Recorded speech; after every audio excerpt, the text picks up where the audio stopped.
Hello guys, welcome back to Madhu Sai diaries. ఈరోజు నేను మీకు టేస్టీ చికెన్ దమ్ బిర్యానీ ఎలా చేయాలో నేర్పించేస్తాను. ఒక్కసారి మీరు కనుక ఇది ఇంట్లో ట్రై చేశారు అని అంటే ఖచ్చితంగా బయట నుంచి ఆర్డర్ చేసుకోవడం మానేస్తారు. ఇంకెందుకు ఆలస్యం, మరి రెసిపీలోకి వెళ్ళిపోదాం, వచ్చేసేయండి. ఫస్ట్ ఆఫ్ ఆల్ ఒక 2 లేదా 3 ఆనియన్స్ తీసుకొని ఇలా పొడుగ్గా కట్ చేసుకోవాలి. ఎందుకు స్పెసిఫిక్గా చెప్తున్నాను అంటే ఇలా కట్ చేస్తేనే మంచిగా ఫ్రై అయ్యి అవి బిర్యానీలో మంచి టేస్ట్ని ఇస్తాయి కాబట్టి. ఇక్కడ నేను చూపించినట్టుగా కట్ చేసుకొని పక్కన పెట్టుకోండి. ఇప్పుడు స్టవ్ ఆన్ చేసుకొని ఒక ప్యాన్లో ఆనియన్స్ మునిగేలాగా ఆయిల్ పోసుకోవాలి.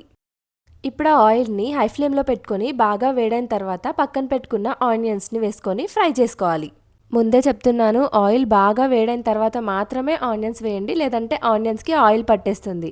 ఆనియన్స్ మంచిగా ఫ్రై అయిన తర్వాత ఇలా గోల్డెన్ బ్రౌన్ కలర్లో వచ్చిన తర్వాత తీసి పక్కన పెట్టుకోండి. తర్వాత అదే ఆయిల్లో ఒక 4-5 మిరపకాయల్ని పొడవుగా కట్ చేసుకొని మంచిగా ఫ్రై చేసుకోండి. డైరెక్ట్గా కాకుండా ఇలా ఫ్రై చేసుకొని వేసుకోవడం వల్ల బిర్యానీకి ఒక మంచి ఫ్లేవర్ యాడ్ అవుతుంది. తర్వాత ఒక 1 kg ఫ్రెష్ చికెన్ తీసుకొని నీట్గా 3-4 టైమ్స్ వాటర్తో క్లీన్ చేసుకోవాలి. నేను ఇక్కడ 1 kg బాస్మతి రైస్కి 1 kg చికెన్ తీసుకున్నాను. మీరు కావాలి అంటే ఇంకెక్కువ కూడా తీసుకోవచ్చు. కేజీ చికెన్కి ఇక్కడ నేను చూపిస్తున్న క్వాంటిటీస్లో 1 కప్పు పెరుగు, కొంచెం నిమ్మరసం, సన్నగా తరిగి పెట్టుకున్న కొత్తిమీర, పుదీనా ఇలా కట్ చేసుకొని పక్కన పెట్టుకోవాలి. ఇప్పుడు కడిగి పెట్టుకున్న చికెన్ని ఒక గిన్నెలో తీసుకొని ఒక 2 టీ స్పూన్ల ఉప్పు, ఒక 2 టీ స్పూన్ల కారం పొడి, కొద్దిగా అల్లం వెల్లుల్లి పేస్ట్, దాంతోపాటు కొంచెం పసుపు వేసుకోవాలి. ఇవన్నీ వేసుకొని చేత్తోనే ఉప్పు కారం అన్ని ముక్కలకి పట్టేలాగా మంచిగా కలపాలి. మనం గరిటెతో కలిపినప్పుడు ఉప్పు కారం అనేది ముక్కలన్నిటికీ ఈక్వల్గా పట్టదు. సో ఇలా చేత్తో కలపడం వల్ల ముక్కలన్నిటికీ ఉప్పు కారం బాగా పడుతుంది. సో నేను ఇక్కడ చూపిస్తున్నట్టు ముక్కలన్నిటికీ ఉప్పు కారం పట్టేలా కలిపిన తర్వాత కొద్దిగా కొత్తిమీర, కొద్దిగా పుదీనా మనం తీసుకున్న క్వాంటిటీస్లో వేసుకొని తర్వాత మనం ముందుగా ఆయిల్లో ఫ్రై చేసి పక్కన పెట్టుకున్న ఆనియన్స్, అలానే ఫ్రై చేసి పక్కన పెట్టుకున్న పచ్చిమిర్చీలు ఇందులో వేసుకోవాలి.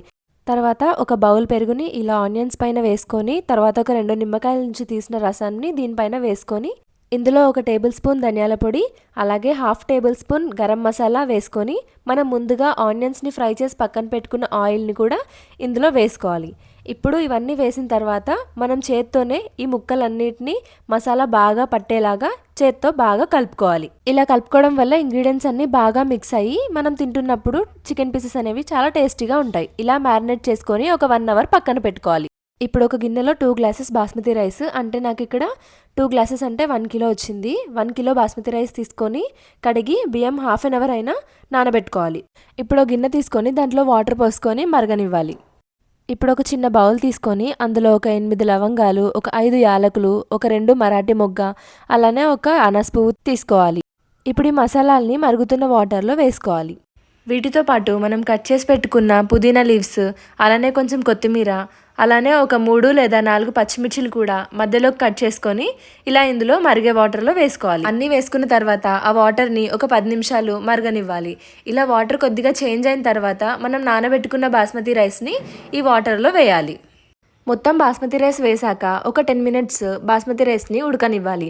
అలా ఒక 50-60% రైస్ ఉడికిన తర్వాత కొద్దిగా ఒక జల్లి గిన్నెతో మనం మ్యారినేట్ చేసిన చికెన్ పైన లేయర్స్ లాగా వేసుకోవాలి. ఇలా వేసుకున్న తర్వాత రైస్ పైన మనం కట్ చేసి పెట్టుకున్న పుదీనా లీవ్స్, కొత్తిమీర లీవ్స్, అలానే ఫ్లేవర్ కోసం కొన్ని ఫ్రైడ్ ఆనియన్స్ వేసి గార్నిష్ చేసుకోవాలి. ఇప్పుడు స్టవ్ని మరీ పెద్దగా మరీ చిన్నగా కాకుండా మీడియం ఫ్లేమ్లో పెట్టి మూత పెట్టేయాలి.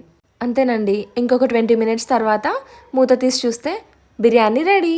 చూసారుగా, రైస్ కూడా పొడిగా మంచి కలర్ఫుల్గా ఎలా వచ్చిందో బిర్యానీ.